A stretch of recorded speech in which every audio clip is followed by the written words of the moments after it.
اور اس کے بعد تیسری چیز ہے موسیٰ، یہ یاد رکھنا جب تک تمہیں یہ یقین نہ ہو جائے کہ خدا نے تمہارے سارے گناہوں کو بخش دیا ہے، اس وقت تک دوسروں پر انگلی نہ اٹھانا۔ یہ ایک بہت سخت مرحلہ ہے ہمارے اور آپ کے لیے، ہم جیسے انسانوں کے لیے بڑا سخت مرحلہ ہے کہ ہمارے یہاں یہ ہوتا ہے کہ دوسرے کے عیب کو پہلے دیکھ لیا جائے۔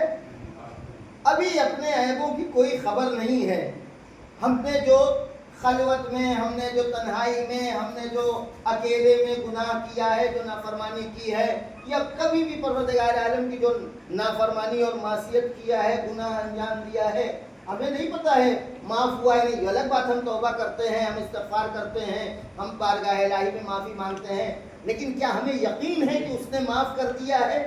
پروردگار یقین ہو جائے تب تو دوسروں کے اوپر انگلی اٹھانے کا حق ہے تمہیں۔ جب تمہیں ابھی خود ہی یقین نہیں ہے، تمہیں ابھی خود ہی یہ پتہ نہیں ہے کہ نہیں معلوم تمہارے گناہوں کو معاف کیا گیا ہے یا نہیں، تمہارے گناہ بخشے گئے نہیں، تم دوسروں کے اوپر کیسے انگلی اٹھا رہے ہو؟ یہاں پر وہی محاورہ صادق آتا ہے، سوپ تو سوپ بولے، چلنی کیا بولے، جس میں تو ہاتھ پر چھید ہوتے ہیں۔ تو یہ تیسری نصیحت اور چوتھی اور آخری نصیحت پروردگار عالم جناب موسیٰ کو کہہ رہا ہے، اے موسیٰ یہ یاد رکھو جب تک تمہیں شیطان کے مرنے کا یقین نہ ہو تب تک اس کی طرف سے اپنے کو محفوظ تصور نہ کرنا۔ جب یہ یقین ہو جائے کہ شیطان مر گیا ہے تب تم سمجھنا ہاں اب سیف ہو، لیکن جب تک یہ یقین نہ ہو اپنے کو کبھی سیف نہ رکھنا۔ عزیزان گرامی، ہم انسانوں کی سب سے بڑی کمزوری یہی ہوتی ہے کہ کبھی کبھی ہم اپنے کو اتنا مضبوط سمجھنے لگتے ہیں، اپنے کو اتنا قوی سمجھنے لگتے ہیں کہ ایسے حالات میں ہم سمجھتے ہیں اب تو ہمارے اوپر ہمارے ایمان کو، ہمارے عقیدے کو، ہمارے اعتقاد کو کسی جانب سے خطرہ نہیں ہے۔ جیسے ہی یہ احساس ہمیں پیدا ہوتا ہے کہ ہمارے ایمان کو، ہمارے عقیدے کو، ہمارے اعتقاد کو اب کوئی خطرہ نہیں ہے، وہیں پر کوئی نہ کوئی خطرہ لاحق ہو جاتا ہے۔ اور شیطان اتنا زیرک اور شیطان اتنا ہوشیار ہے کہ اس نے ہمارے لیے اس نے ہر مرحلے کے لیے ایک پروگرام تیار کر رکھا ہے۔ ابھی میں نے کل کے درس میں ایک آیہ کریمہ پیش کیا کہ جس میں پروردگار عالم یہ اعلان کر رہا ہے کہ میرا بندہ جب کوئی گناہ کر لیتا ہے، گناہ ہو جاتا ہے، اس سے سرزد ہو جاتا ہے اور پھر میری یاد اسے آتی ہے تو وہ استغفار کرتا ہے تو میں اسے بخش دیتا ہوں، معاف کر دیتا ہوں۔ جیسے ہی آیہ کریمہ نازل ہوئی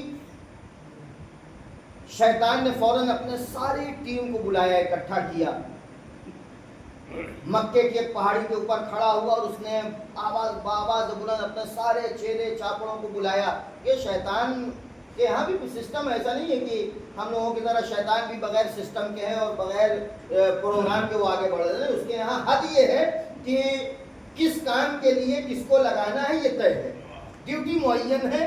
لہذا شیطان نے اپنے سارے چیلوں کو بلایا، کہا دیکھو اس وقت ایک مشکل یہ کھڑی ہو گئی ہے کہ پروردگار عالم نے، خدا نے یہ اعلان کیا ہے کہ میرا کوئی بندہ اگر گناہ کرنے کے بعد توبہ کر لے گا تو میں اسے بخش دوں گا۔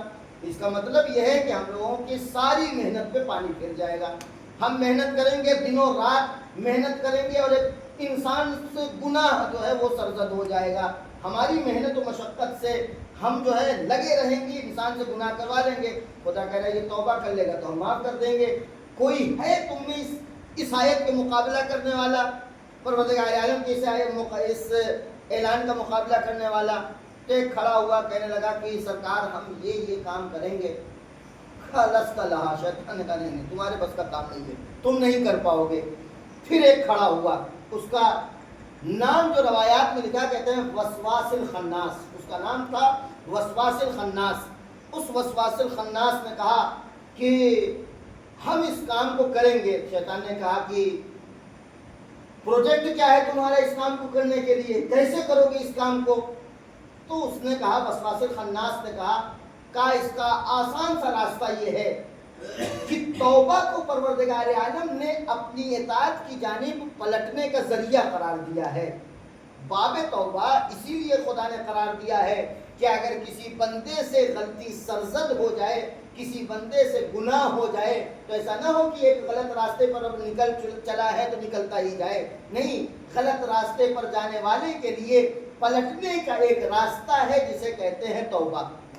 تو وہ وسواس الخناس کہتا ہے سرکار ہم اسی باب توبہ ہی کو گناہ کا ذریعہ بنا دیں گے، ہم انسان کو اس طرح سے مطمئن کریں گے کہ دیکھو ابھی تو دنیا میں ہو نا، ابھی تو یہاں ہو، فی الحال موج کر لو، ابھی مزہ لے لو، ابھی گناہ کر لو، توبہ کا راستہ تو کھلا ہی ہے۔